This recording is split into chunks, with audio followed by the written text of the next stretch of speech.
como momentos nós vivemos, mas ela tem um final feliz. E o que importa para nós não é tanto o começo. Começar bem é muito fácil, o difícil é terminar bem. Eu quero ler então com os senhores o texto de Gênesis capítulo 22, versos 1 a 19. Gênesis capítulo 22, versos 1 a 19. Se você trouxe a sua Bíblia e quer me acompanhar, então essa é a passagem. Capítulo 22 do livro de Gênesis, nós vamos ver os versos 1 a 19. Depois dessas coisas, pôs Deus a Abraão uma prova e lhe disse: Abraão, este lhe respondeu: eis-me aqui. Acrescentou Deus: toma teu filho, teu único filho, Isaque, a quem amas, e vai-te à terra de Moriá. Oferece-o ali em holocausto sobre um dos montes que eu te mostrarei. Levantou-se, pois, Abraão de madrugada, e tendo preparado o seu jumento, tomou consigo 2 dos seus servos, Isaque, seu filho. Rachou lenha para o holocausto e foi para o lugar que Deus lhe havia indicado. Ao terceiro dia, erguendo Abraão os olhos, viu o lugar de longe. Então disse a seus servos: esperai aqui com o jumento. Ele e o rapaz iremos até lá, e havendo adorado, voltaremos para junto de vós. Tomou Abraão a lenha do holocausto e colocou sobre Isaque, seu filho. Ele, porém, levava nas mãos o fogo e o cutelo. Assim caminharam ambos juntos. Quando Isaque disse a Abraão, seu pai: meu pai, respondeu Abraão: eis-me aqui, meu filho. Perguntou-lhe Isaque: eis o fogo e a lenha, mas onde está o cordeiro para o holocausto? Respondeu Abraão: Deus proverá para si, meu filho, o cordeiro para o holocausto. E seguiam ambos juntos. Chegaram ao lugar que Deus lhe havia designado. Ali edificou Abraão um altar, sobre ele dispôs a lenha, amarrou Isaque, seu filho, e o deitou no altar em cima da lenha. E estendendo a mão, tomou o cutelo para imolar o filho. Mas do céu lhe bradou o anjo do Senhor: Abraão, Abraão. Ele respondeu: eis-me aqui. Então lhe disse: não estendas a mão sobre o rapaz, e nada lhe faças, pois agora sei que temes a Deus, porquanto não me negaste o filho, o teu único filho. Tendo Abraão erguido os olhos, viu atrás de si um cordeiro preso pelos chifres entre os arbustos. Tomou Abraão o carneiro e o ofereceu em holocausto em lugar de seu filho. E pôs Abraão por nome naquele lugar: o Senhor proverá. Daí dizer-se até o dia de hoje: no monte do Senhor se proverá. Então do céu bradou pela segunda vez o anjo do Senhor a Abraão e disse: jurei por mim mesmo, diz o Senhor, porquanto fizeste isto e não me negaste o teu filho, que deveras te abençoarei e certamente multiplicarei a tua descendência como as estrelas dos céus e como a areia do mar na praia do mar. A tua descendência possuirá a cidade dos seus inimigos. Nela serão benditas todas as nações da terra, porquanto obedeceste a minha voz. Então voltou Abraão aos seus servos e juntos foram para Berseba, onde fixou residência. Eu não sei quantos já leram esse texto na Bíblia. E não sei aqueles que leram quantas vezes já leram. Eu já li incontáveis vezes esse relato na Bíblia. Mas cada vez que eu leio, algo novo salta-me aos olhos. É impressionante.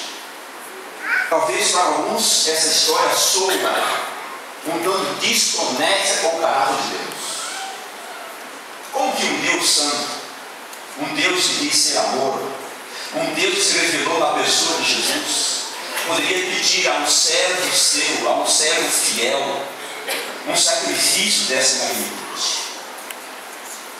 As narrativas bíblicas, e essa não foge a essa regra, elas só poderão ser devidamente compreendidas e aplicadas à nossa vida quando elas são entendidas à luz do seu contexto passado e o seu contexto futuro. Toda a narrativa bíblica tem uma história pregressa e tem uma aplicação futura na minha e na sua vida, e essa talvez seja aquela que mais poderíamos aplicar essa regra. E nós vamos analisar rapidamente o contexto passado, o contexto pregresso, o passado bem recente. Nós vamos analisar e nós vamos entender por que Deus pediu essa prova a Abraão. Deus disse: olha, Abraão, não precisa matar o rapaz, porque agora eu sei. Sabe que Deus não sabia antes? Como que um Deus eterno, como que um Deus onisciente poderia pedir uma prova a alguém? Nós não precisamos provar nada para Deus. Se Ele é onisciente, Ele sabe tudo. Então por que eu tenho que provar para Ele se eu o amo, se eu o obedeço ou não? Ele sabe de tudo. Ele lê o meu coração. Ele conhece os meus pensamentos. Então não haveria aos olhos humanos, não haveria nenhuma necessidade. Parece até uma incoerência Deus dizer: agora, Abraão, eu sei que tu me amas. Será que Deus não sabia antes? A história de Abraão começa no capítulo 11 do livro de Gênesis, no verso 26, onde fala do seu nascimento. E ela continua nos capítulos que vem a seguir. E no capítulo 12, veja, no capítulo 11, no verso 26, fala do seu nascimento, quando os seus pais o tiverem. No capítulo 12, eu leio a partir do versículo 1: ora, disse o Senhor a Abraão: sai da tua terra, da tua parentela e da casa de teu pai, e vai para a terra que te mostrarei. Essa foi a primeira prova a qual Deus submeteu a Abraão. Por isso esse homem é um homem especial no contexto do Antigo Testamento. Por isso ele tornou-se o pai de todos os cristãos. Se você se considera um cristão, Abraão é o seu pai na fé. Não importa qual seja o seu credo, não importa qual seja a sua confissão religiosa, se você se considera um cristão, pela Bíblia você terá que se considerar um filho na fé de Abraão. E aqui está a primeira prova. Abraão, rompa com seus pais, com seus parentes, deixa a sua terra e vai para um lugar que eu ainda vou te mostrar. No verso 4 diz assim: partiu, pois, Abraão, como lhe ordenara o Senhor.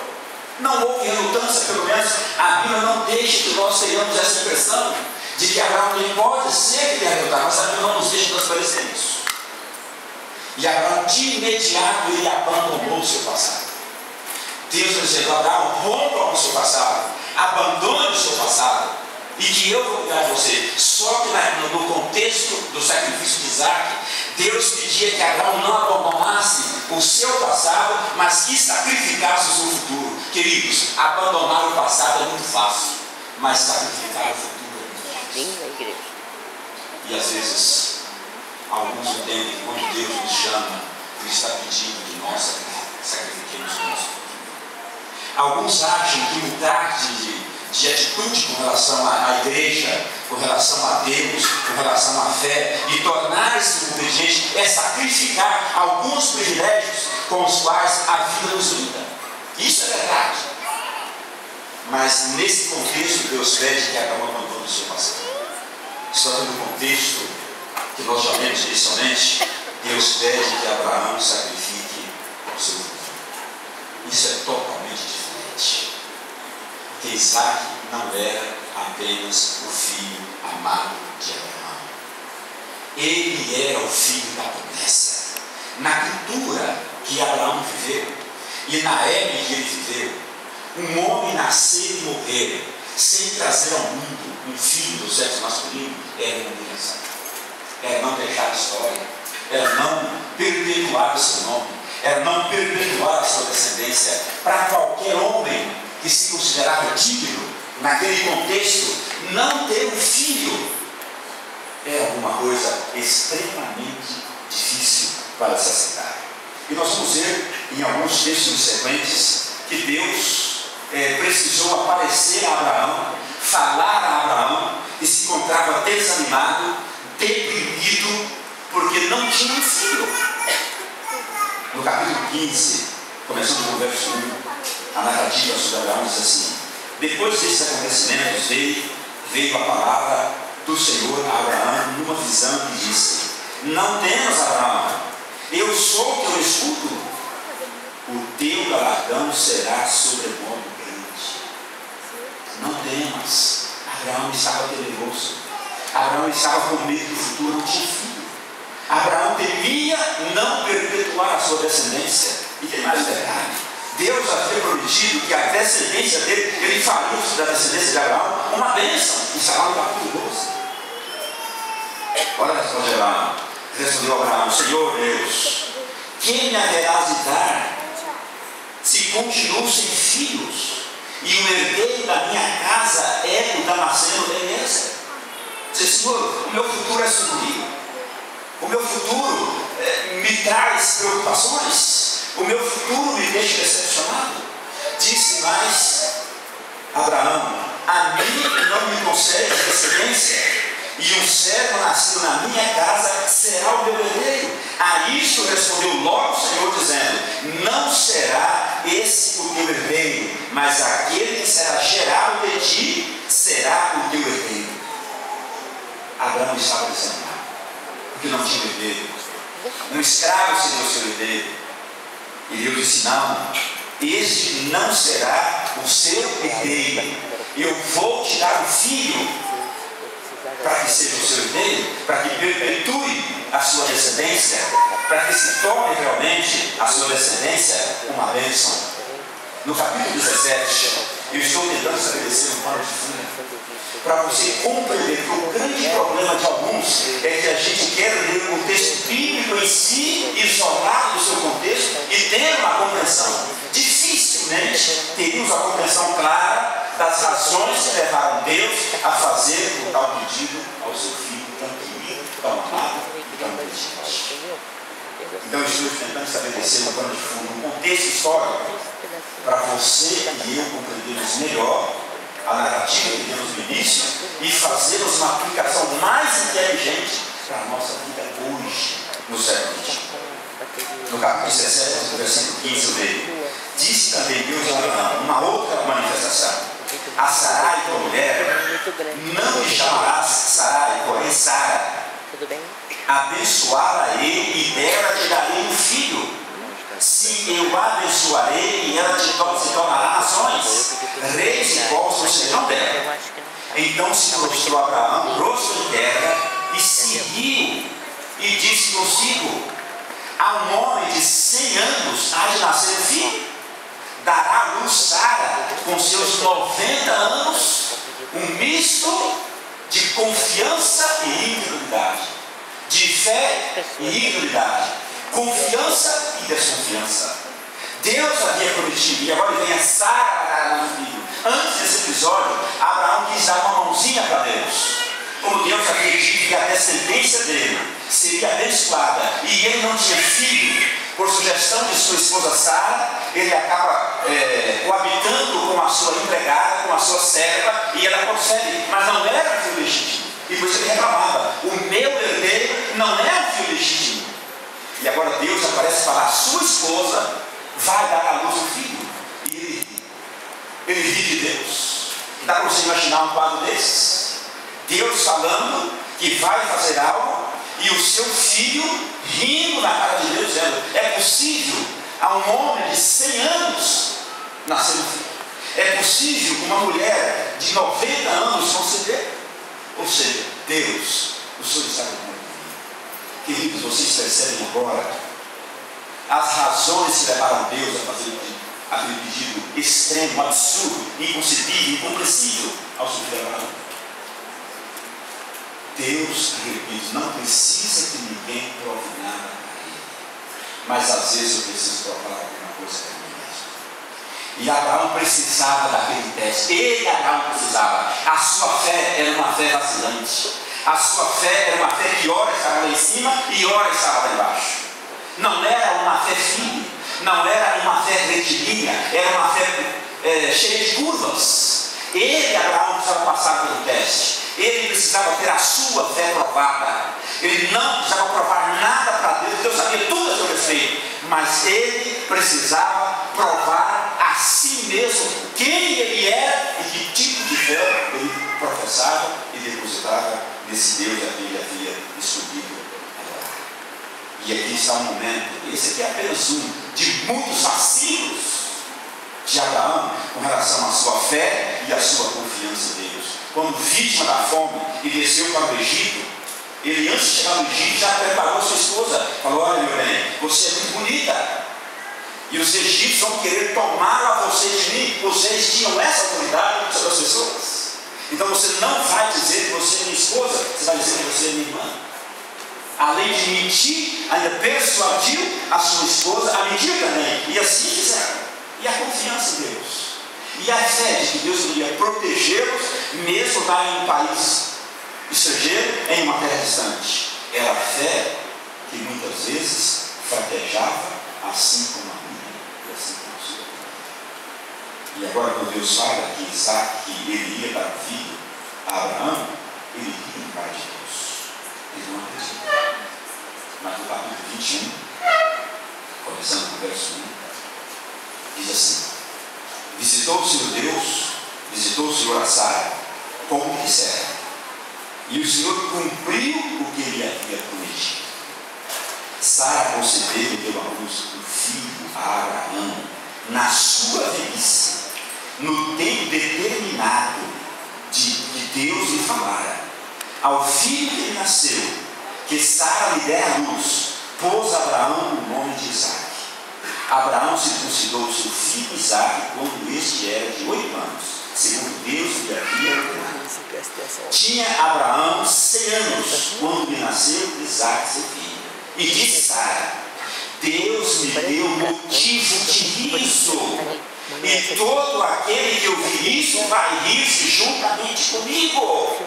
De novo Sara está rindo, mas não é mais com dúvida, não é mais um sorriso sarcástico, não é mais um sorriso que expressava desconfiança, era o sorriso da confirmação. Agora é o sorriso de alegria e não de incredulidade. Traz ela para mim, vou ver se eu acho. Porque Deus pode deixar essa aqui, não vou cumpriu a promessa que ele havia dito. E acrescentou, verso 7: quem teria dito a Abraão que Sara amamentaria um filho, pois na sua velhice lhe deu um filho. E tem mais um detalhe: este era o filho da promessa. Deus havia dito: olha, com Isaque eu firmarei a minha aliança, e dele eu farei uma grande nação. Através dele eu vou perpetuar a sua descendência, a sua história. E é através de Isaque que você será o pai de todos os cristãos. E agora no verso do capítulo 22, trecho que nós já lemos, parece que Deus está desistindo de todas as promessas que é feita. Porque ele pega aquele, ele pede exatamente aquele que ele havia dado com alguém que ia perpetuar a descendência de Abraão. E como é que isso foi? Era como se dissesse: Abraão, todas as promessas que fiz não passam de brincadeira. Todos os seus sonhos agora serão sepultados. Porque aquele que iria perpetuar a sua descendência, ia perpetuar o seu nome, você vai matá-lo, você vai sacrificar o nome. Queridos, analise comigo. No contexto em que Abraão vivia, o que ele viveu, na cultura e na época dele, os sacrifícios humanos eram comuns. Os pagãos tinham por costume sacrificarem filhos às suas divindades pagãs. Abraão sabia disso. E isso seguramente impressionava muitíssimo Abraão. E Abraão tinha dúvida sobre a sua fé. Por isso eu disse: Abraão tinha que provar a si mesmo a respeito da sua fé. Se ela era genuína ou se ela era apenas uma presunção. Ou se ele tinha fé ou se ele presumia ter fé. E Abraão certamente se perguntava, ao ouvir, ou mesmo ao ver pessoas sacrificando seus filhos às divindades pagãs, certamente ele se perguntava: será que eu amaria tanto o meu Deus como essas pessoas amam as suas divindades pagãs, a ponto de sacrificar-lhes os seus filhos? Será que eu amaria a Deus? E certamente Abraão tinha dúvida se o amor que ele professava a Deus, era tão forte o suficiente para que ele entregasse o seu próprio filho para morrer em sacrifício a esse Deus. E quando Deus aparece a Abraão e diz: você vai sacrificar o seu filho, Abraão de imediato ele lembra desses pontos pecados. Abraão de imediato lembra do mandamento que diz: não matarás. E ele não consegue entender. Será que Deus está mudando todo o seu caráter? Será que Deus está mudando o seu comportamento? Abraão não consegue entender. Irmãos, mas de um homem, de uma mulher cristã, não se espera que entenda tudo aquilo que Deus espera se tu obedeça. Deus não espera que você entenda tudo. Deus não espera que eu entenda tudo. Deus não espera que você entenda tudo. Deus nunca espera isso de ninguém, mas uma coisa Ele espera, é que quando Ele fala, quando Ele ordena, quando Ele diz, entendendo ou não, que a pessoa se ponha a obedecer. Foi exatamente o que Abraão fez. Não estava entendendo nada, mas ele não questionou. Não quis dizer nada dessa área. Levantou de madrugada e pôs-se a andar em direção ao monte Moriá para sacrificar aquele que era a sua esperança, aquele que era o seu futuro. E repito, ao pedir Isaac a Abraão que saísse da sua terra, Deus está dizendo: abandone o seu passado. Ao dizer sacrifique-me Isaac, estava dizendo: sacrifique o seu futuro, renuncie o seu futuro. Eu creio, Luciana, que Deus está dizendo exatamente isso a você. Luciana, renuncie o seu futuro. Talvez o futuro não volte o seu sonho, porque agora você tinha que começar a volta. Deus está dizendo isso para você que não ouve essa caixa. Sacrificar o passado é fácil, muito fácil, até porque o passado não é. Sendo ele bom ou ruim, está no passado e é muito fácil viver no passado. Agora, sacrificar o futuro não é fácil. Mas quando Abraão estava lá no monte, esse Deus faz questão de repetir. Chegaram ao lugar em que Deus havia designado. Ali edificou Abraão um altar sobre ele, dispôs a lenha, amarrou Isaac, seu filho, e o deitou no altar em cima da lenha. E estendendo a mão, tomou o cutelo para imolar o filho, mas do céu lhe bradou o anjo do Senhor: Abraão, esse aqui, não faça isso, porque agora eu sei. Na verdade não é isso. Agora eu vi, agora eu lhe mostrei,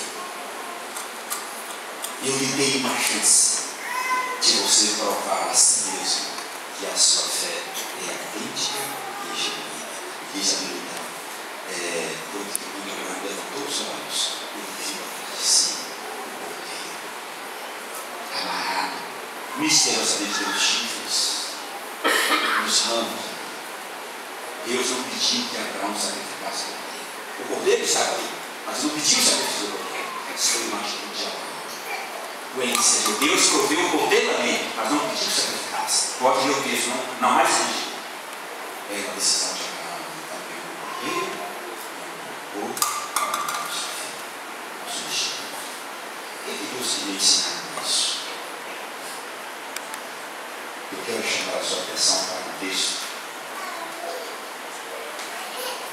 que está nos Evangelhos. Eu quero que você me acompanhe na leitura de Mateus, capítulo 27. Mateus, capítulo 27. O verso específico é o 46. Mas nós vamos ver os versos que antecedem o 46.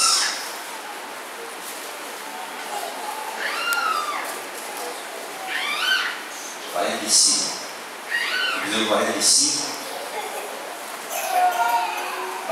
em diante.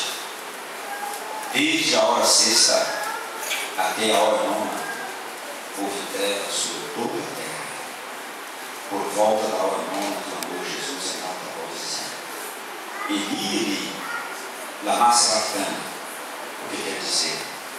Deus meu, Deus meu, por que me desamparas? Essa aqui é a cena mais horrorosa que o monte do Calvário testemunha. Nós temos então esses dois relatos, o que eu já abordei, esse aqui, nós temos dois montes, o Monte Moriá e o Monte Calvário.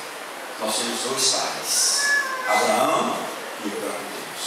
Nós temos dois filhos, Isaac e Jesus. Nós temos apenas o sacrifício. No caso de Abraão, Deus pediu Isaac. E ele levantou a mão para imolar o seu único filho. Deus disse: não precisa. Eu tenho um substituto para o seu filho. Mas quando Jesus clamou: Deus meu, Deus meu, por que me desamparaste? Não houve uma mão para embargar. Não houve uma voz do céu para dizer: você não precisa morrer, porque Deus não havia substituto. Não havia substituto, porque Jesus é o substituto. Ele era aquele cordeiro que Abraão sacrificou, era um tipo de Jesus. Então para Isaac havia um substituto, mas para Jesus não havia e nunca haverá um substituto. Por isso não se ouviu uma voz, não veio uma determinação do céu para que Jesus não fosse imolado, porque para ele não havia um substituto. E justamente porque não houve um substituto para Jesus, é que hoje eu posso avançar. É que você pode ser Jesus. É que você pode ser cristão. Porque não houve substituto para Jesus. Se tivesse havido, nós estaríamos irremediavelmente perdidos. E dessa feita, pai e filho se entregam, assim como Abraão e Isaac se entregaram. O pai sofrendo mais do que o filho, no caso de Isaac. E aqui o pai divino, Deus, o Pai eterno, sofrendo mais do que o seu filho. Ele não havia substituto. E dessa feita, Deus, morre em seu lugar. Eu quero encerrar dizendo o seguinte: você consegue entender um Deus eterno que conscientemente morre? A morte de Deus foi um teatro, foi uma encenação. Até porque Jesus, durante o seu ministério, ele havia dito: eu sou a ressurreição e a vida, e eu tenho poder para dar a minha vida e pegá-la de volta. Como é que você conseguiu entender um Deus que é eterno, um Deus que não tem começo nem fim, conscientemente morrer, porque não havia um substituto para ele? Como é que você consegue entender isso?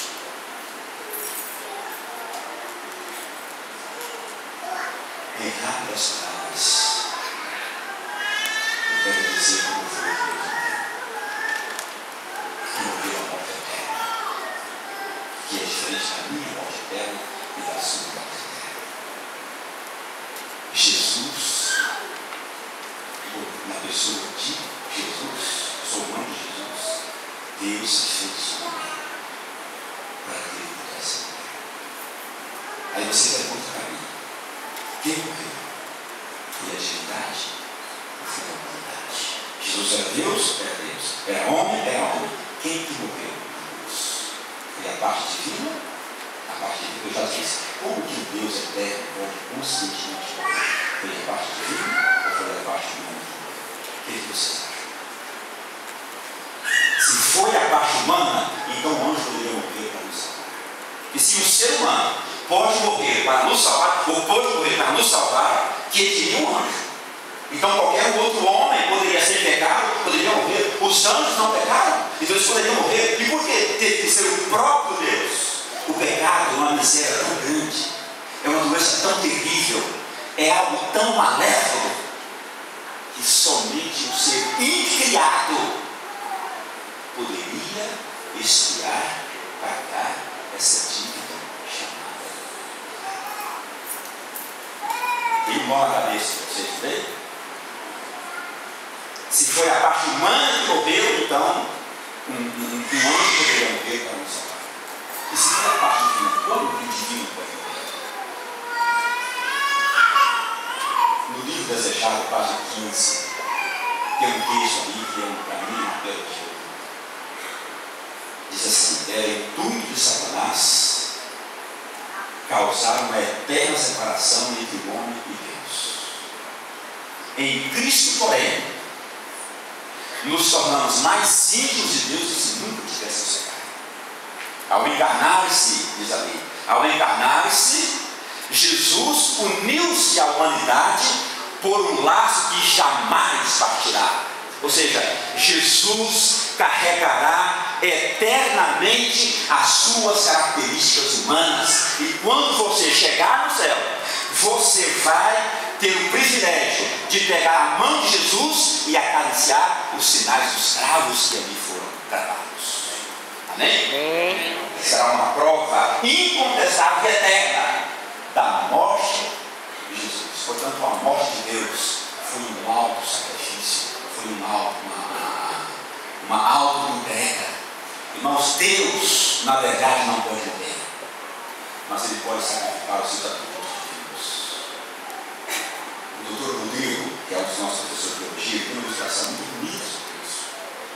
Ele fala o seguinte: suponhamos que você tenha, para o benefício de uma pessoa, você tenha que vazar os seus olhos.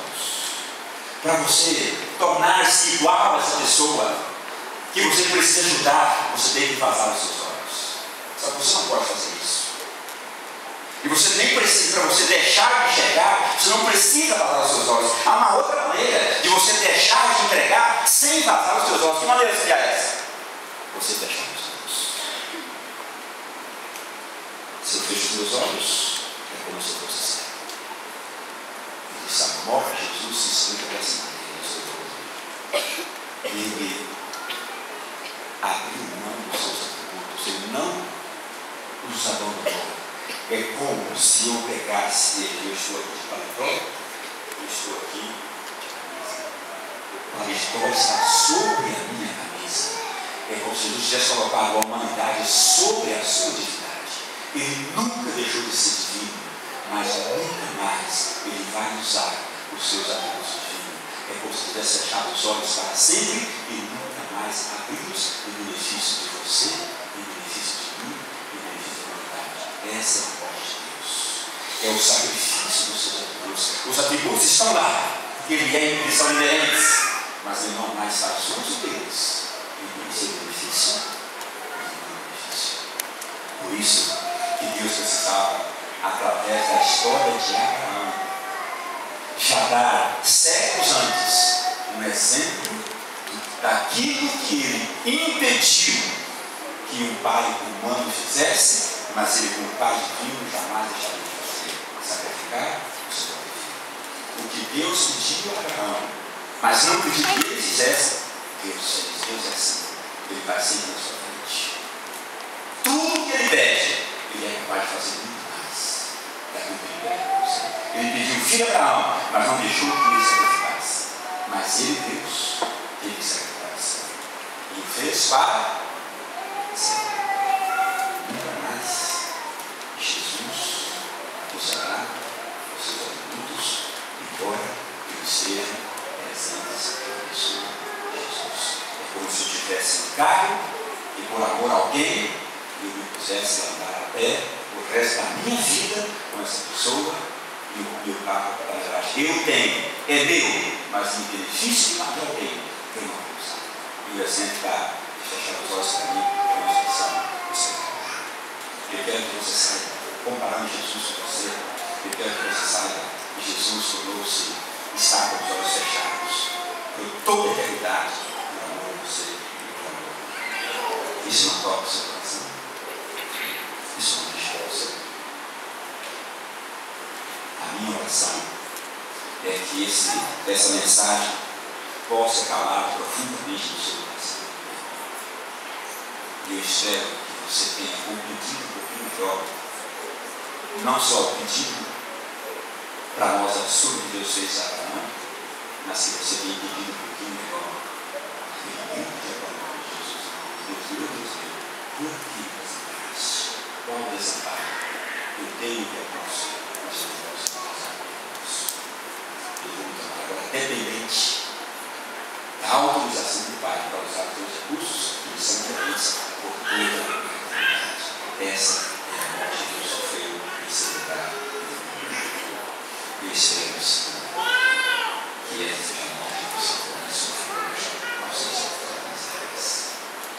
você para sempre seja um sacrifício vivo para a honra e glória de Deus e de vocês. Que Deus abençoe a todos, que é o meu desejo e a minha oração.